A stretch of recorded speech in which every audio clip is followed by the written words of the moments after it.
పెంచినప్పుడు సృష్టి అంతా జలమయమవుతుంది. అప్పుడు వటపత్రశాయి అయిన భగవంతుడు మళ్ళీ సృష్టిని ప్రారంభిస్తాడు. శాంతముద్ర దాల్చిన ప్రళయ వార్ధి నుండి 7 కొండలు ఆవిర్భవించాయి. ఆ గిరులపై వెంకటేశ్వరుడు వెలిశాడు. అతడే ఈ నూతన సృష్టికి సమ్రాట్టు. హంస కమలాలలో విహరిస్తుంది. వెంకటాద్రి పరమహంస కమలతో విహరిస్తుంది. దానికి మానస సరోవరం నిలయం. ఈ హంసకు యోగుల హృదయమే నివాసం. పాలు నీళ్లు వేరు చేసి పాలను ఆరగించే గుణం హంసది. పుణ్య పాపాలను వేరు చేసి పుణ్యాన్ని స్వీకరించే తత్వం పరమహంసది. హంస గ్రుడ్లను పెట్టి రెక్కలు కప్పి పొదుగుతుంది. ఈ పరమాత్మ హంస ఒక్కొక్క రోమ కూపం నుండి అనంత సృష్టిని ఆవిష్కరింపచేస్తుంది. ఇది పరమహంస తత్వం. ఇదే పరమహంస తత్వం.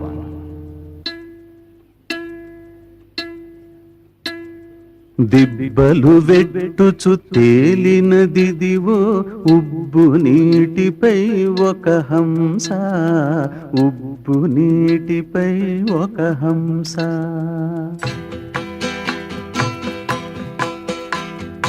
దిబ్బలు వెట్టుచు తేలినదిదివో ఉబ్బు నీటిపై ఒక హంస, ఉబ్బు నీటిపై ఒక హంస.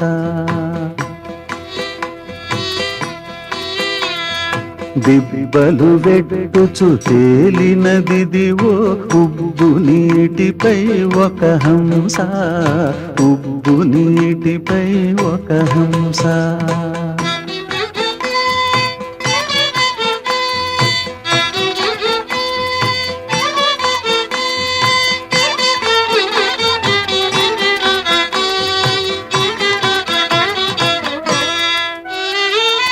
అనువున కమల విహారమే నెలవై ఒనరి ఉన్నదిదే ఒక హంస.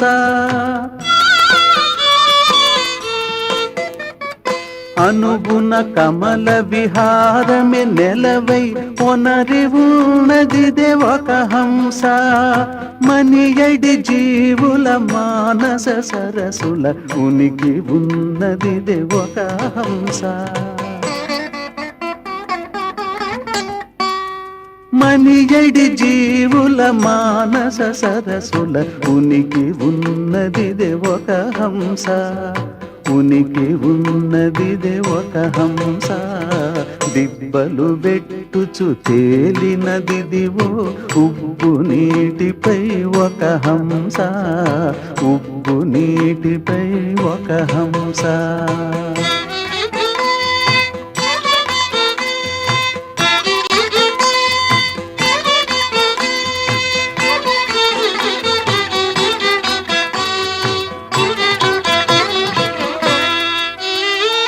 పాలు నీరు వేపరచి పాలలో పోలలాడెనిదే ఒక హంస.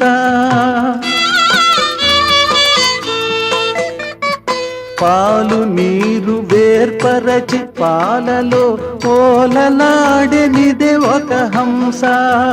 పాలు పడిన ఈ పరమహంసముల ఓలినున్నదిదే ఒక హంస.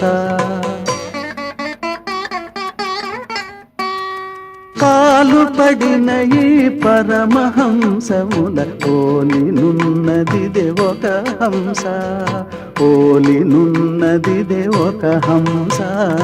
దిబ్బలు వెట్టుచు తేలినదిదివో ఉబ్బు నీటిపై ఒక హంస, ఉబ్బు నీటిపై ఒక హంస.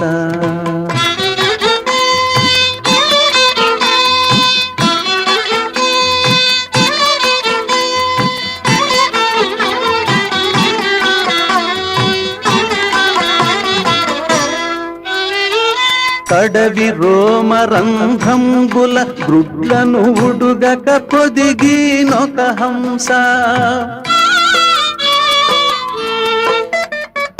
కడవి రోమరంధ్రంబుల గ్రుడ్లను ఉడుగక పొదిగినొక హంస.